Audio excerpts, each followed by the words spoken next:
Hey, my friend, welcome back to my YouTube channel. If you're a small business owner, you want to make more profit, you got a special treat for you today. I'm going to play a training called Monopoly Money. And it's really interesting. It'll challenge you to think differently about your revenue based on how big your business is and really how large companies play by a different set of rules. I think you'll like it. It's super fun. You're going to learn a whole bunch. Take notes. Let me know in the comments if you like this type of content, if it's valuable. Our goal is really simple. It's to help you make more money so you can play with your kids more. What is going on, Warplan Insiders? How the heck are you? I hope you're having a super freaking awesome day. You ready for the money mission? I'm ready for the money mission. Whew, this is going to break somebody's brain, and it's going to set somebody free, and it's going to make you $1 million. That's my hope for you. Let's talk about these weird numbers on my screen real quick. The first one, fun fact, 32.5 million small business owners in the United States. Now, some of the people in this program are from other parts of the world, but that's just in the United States. Fun fact about that, like 80% of them are 2 weeks away from overdrafting their business checking account. Most of these are very, very small companies, but that's an interesting stat. Check this out. 64% of all new jobs created come from these really itty-bitty small businesses, which includes you. The Small Business Administration defines a small business as any company with less than 500 employees. I actually just got off the phone with a friend of mine like an hour ago. His name's Tommy Mello, and he has 700 employees now, so he's finally broken through that. His company's worth like a lot. It does hundreds of millions. So even if you're doing some pretty big numbers, in the grand scheme of what big business is, you're a speck of a speck on the back of a flea of a speck. And that's not to discourage you. It's to help you understand how big the market is, how big the opportunity is, how we need to all think bigger. But let's keep looking at some more interesting numbers. 46%, that's one of my favorites right here, because I think it provides a lot of insight. 46% of people that started their company did it because they either hated their boss or hated the company in general that they worked for before they started their company. So I don't think that's like shocking. I would have thought it'd be like 65%, but still about half. But the one caveat for this interesting little mind bomb is that means that people are starting their business to escape something rather than running towards something. Now, we won't spend 30 minutes going down that rabbit hole, but think about that. Is your business, like, are you clear on your primary objective and like what you're trying to do?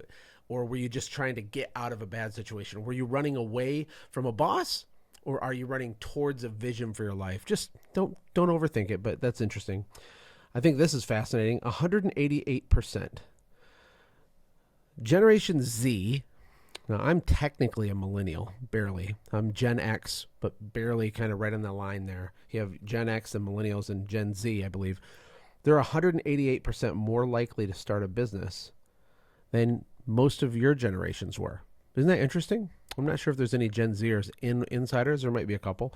But they're getting more entrepreneurial. I think that's interesting. Here's a sad one. 20% of all small businesses don't exist after 12 months. They're gone. They come and go. They're deleted. And about 50% are gone after 5 years. It goes to like 80% within 10 years. Some people say 90. I just looked before I recorded this. It's about 80. Oh, here's another one. 11% of small business owners are confident in their business's ability to grow. Only 11% are confident in their business's ability to grow. This is beyond fascinating. It tells me so many things, especially because there's another stat that I didn't even write on this sheet that says like 72% of business owners are optimistic about the future.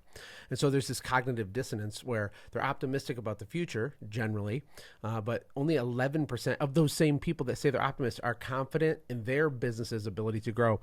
And it's probably because they think that success in business is something that happens to them, like it's external coming in, like they win the lottery, like your business grows by luck. It doesn't grow by luck. It grows by doing and implementing the stuff we're talking about here.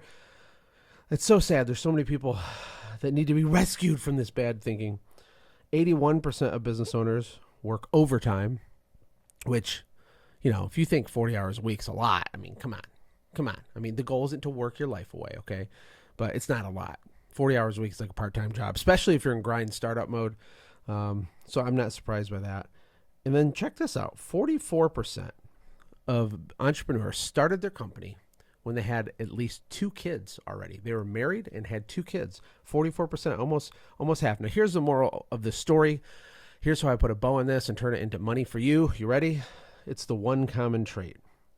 The one common trait that I see when I work with businesses that are stuck, or when I talk to people like Tommy Mello, they'll do 250 million this year, I think, in revenue. He'll be a billionaire in a few years, for sure. What's interesting is when I juxtapose a Tommy Mello type person and then kind of people struggling, this is always true. Like I want to say the word always. There's the one weird anomaly. It's like almost always the case is that the big dogs know their numbers. They have a deeper understanding of their numbers. And the littler businesses get anxiety or want to have a panic attack when we even talk about numbers. That's why I just gave you a whole bunch of random numbers, okay? I'm just like priming the pump so you don't panic about numbers, because the money mission this week is called Monopoly Money. But it really has to do with establishing KPIs. Now, some of you already have KPIs, but there's 2 types of KPIs I want to ask you about, and then some other things. So maybe you have part of this done already. Maybe you have all of it done already, but you're still going to get a couple ideas you haven't thought about before that'll be helpful to you. Okay, number 1, base KPIs. Actually, when I talked to Tommy earlier, he literally told me in his Tommy Mello voice, he said, Josh, I can turn any business around if I know 4 metrics. I just need 4 metrics. I can turn the whole thing around. I just need 4 metrics. I can turn I fix any business if I know 4 metrics. And of course, he was talking about average ticket, close rate, cost per lead, cost per acquisition. And he said one other one, but I don't want to muddy the waters with that right now. So for average ticket, depending on the kind of service company you have, or maybe, if it's an internet company, you want to calculate this a little bit differently. So if you have a repeating service, meaning like maid service, or you're a lawn care, or you're a fertilization company, your average ticket might be, $70 each time you do the thing, but you might do the things 10 times per year in those cases. So for me, my personal preference is to look at the annual value as your average ticket. There's a couple of reasons why I do it that way, and we can talk about it during like open office hours, or if you get the chance to send me a question about it. But that's how I'd look at that. If you're like a roofer or a power washing company, you probably only do 1 job per year, or maybe 1 job ever. And so your average ticket just is the average price of the job that you do. But that's that. And then your close rate should be pretty self-explanatory. But if 10 people ask you to give them a quote, if 10 people inquire upon buying your stuff and 5 of them buy, that means you have a 50% close rate. Do you know what yours is exactly? And are you tracking it every single day, every week, every month? Are you looking at it? Do you use the data for stuff? Like I can help you with that. And then, of course, cost per lead is how many dollars did it cost you to get a lead, to get a quote request. And your cost per lead should be broken down from what channel it came from. So if it's a Facebook lead, and maybe it costs $27 a lead, right? Or if it's a direct mail lead, maybe it's $53 a lead. That's okay, but do we have a spreadsheet? Do we have a document? Do we have a process or a protocol or a methodology or a method to track it? We need to, because remember, the one common trait, every single high achiever knows their numbers. And then cost per acquisition. How many dollars is it currently costing you to harvest a brand new shiny customer? Okay. So part of your homework this week is to just get this in place. Figure it out right now. If you get stuck and go into the group can help you. A lot of people in here already know all this. A lot of them don't. And then here's the next one that's, I know a lot of people don't have. Some people call them behavioral KPIs, or I call them derivative KPIs. Derivative KPI just means rather than having numbers you track just to close the deal and average ticket and all these things, if we went a layer below that and we tracked behavioral based activities that automatically lead to more leads or lower cost per acquisition or a higher average ticket, what things can you or people on your team do that lead to more success for your company, right? Like if your employees are always asking for referrals, okay, that could be turned into a metric. How many times did we ask people for referrals this week, right? You might track how many referrals you get this week, but a different way to look at it is gamify and track just asking in the first place. Or how many emails did you send out this last year to your customers? How many outbound phone calls did you make to your past customer list? How many social media posts did you actually do? How many networking events did you actually attend, right? These are numbers that almost no one has, but it can be a really good mind hack for some of the smaller company, because instead of saying, oh my God, how do I get $1,000 average ticket? How do I get a $2,000 average ticket? And they start getting stressed out. Instead, they just say, how many times did I pitch my super high ticket new package that I created this month? How many times did I send out email promotions with seasonal campaigns this month? Did I do anything? How many times did I do a phone call or a text campaign over the last quarter? And if we track these behaviors while detaching ourselves like from the result, but just focusing on doing them, really good things will happen for you. And this is really important. And the reason I called this money mission Monopoly Money is I want to make sure something is kind of understood. Depending on how big your company is right now, and it's going to be a wide variety of people. Some people are doing 3, 4, 5 million already, and they're wanting to go to 10. Some people are doing 100,000 and they want to go to 300,000. Some people were doing less than 100,000 because they just got started and they're a crazy maniac and they want to go really fast. That's all great. But depending on your specific financial situation, I want to introduce you to an idea I kind of invented over the years working with people. We have a 1, we have a 2, we have a 3. The first one says time. The second one says hybrid. The third one says money. And what this is the framework that I use when I work with people to help them understand if they should give themselves permission to spend a bunch of money doing marketing or not. Because if your business is really, really small and you're kind of scraping by, or you're not profitable yet and you're accumulating debt, we do not want to use more debt to experiment with harebrained marketing ideas. Even if they seem really good, we want to be careful. We want to be cautious of that. And so what we want to do is build a lot of your marketing campaigns around things that cost you time but don't cost you as much cash. Because if you make 1 or 2 wrong moves and you're already walking that razor's edge, it can get really painful really fast. And so I'll build marketing strategies with people that revolve around boots on the ground activities, or more networking, or more cold outreach, or unsolicited bid strategies. And there's all kinds of cool stuff you can do that doesn't cost money. It just takes creativity and some elbow grease and, using the phone and using social media, stuff like that. So if you fall into the 1 category, meaning you do not have money to lose at all, that's okay. Just build your plan and your KPIs and your derivative KPIs around using your time. Now, if you're a 2, most people are a 2. Not as many people are a true number 3.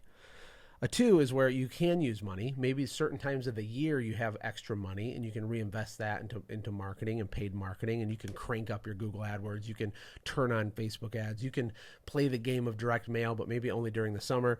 And that's a different category. And then the real goal, though, for all of us is to get to the place really where Tommy's at right now. And that's what really triggered me to change this money mission today to this, which is you're purely playing a game of Monopoly when you get to a certain point. And I'm going to give you an example here. This is just fake numbers, okay? But it makes a point. And every business is a little bit different, and I'm using round numbers here. But I want you to understand something. If you have a little business that's doing $500,000 in revenue, and all of your expenses are covered, plus you have a profit, okay? That's great. That's what we want. But this needs to also make sure that your salary, your personal lifestyle for you and your spouse and your kids and your Disney vacation and whatever it is that you're doing, living your life, if all of that is covered, plus there's a healthy, strong, documented, cleanly book-kept profit. If the profit's real, you have money left over after you're already paying yourself, you can begin the process of doing the Monopoly money style of growth. And then you can go really, really fast. For most people, it's not that simple. Most of them kind of commingle their personal and business expenses, and so they're not really clear.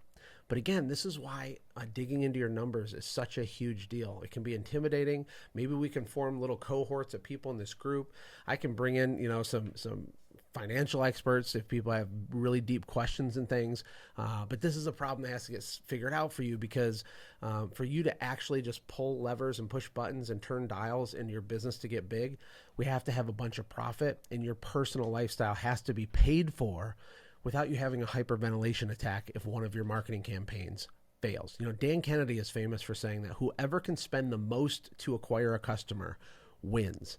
Most small business owners are only trying to figure out, how do I spend less? How do I spend less to get a customer? And the reason why is because they're competing with people playing with monopoly money, yet they themselves are not able to play that game yet.